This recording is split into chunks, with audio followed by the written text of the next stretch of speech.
Khalifa Sall, il dit qu'on a violé son droit de vote, son droit d'être candidat.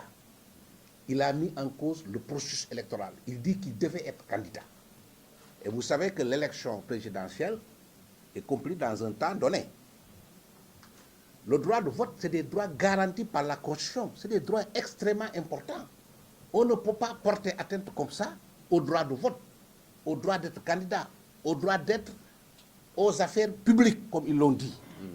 Alors, si la Cour avait estimé qu'effectivement les droits de Khalifa Sall étaient violés, que c'est à tort qu'on ne l'a pas inscrit sur les listes électorales, mais la Cour allait rendre une décision favorable à Khalifa Sall. On n'aurait pas permis qu'il y ait un processus électoral, une campagne électorale, sans la participation de Khalifa Sall, sans inscrire Khalifa Sall sur les listes électorales. C'est pourquoi il s'est déclaré compétent.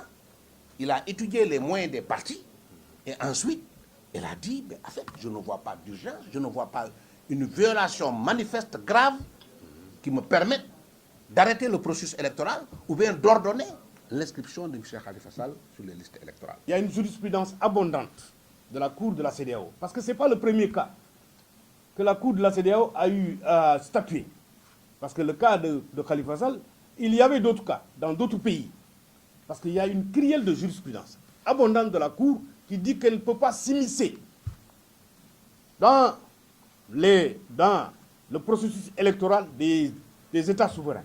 Donc la Cour de la CEDEAO a eu à rendre plusieurs décisions dans ce sens-là, que nous avons citées dans notre mémoire en réponse et que nous avons déposées, en plus des décisions que la Cour elle-même a rendues.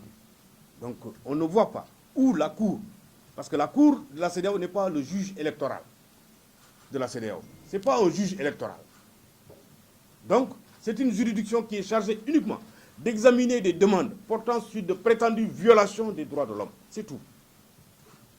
Mais la Cour de la CEDEAO ne peut pas se substituer aux juridictions des États partis. Ce n'est pas possible.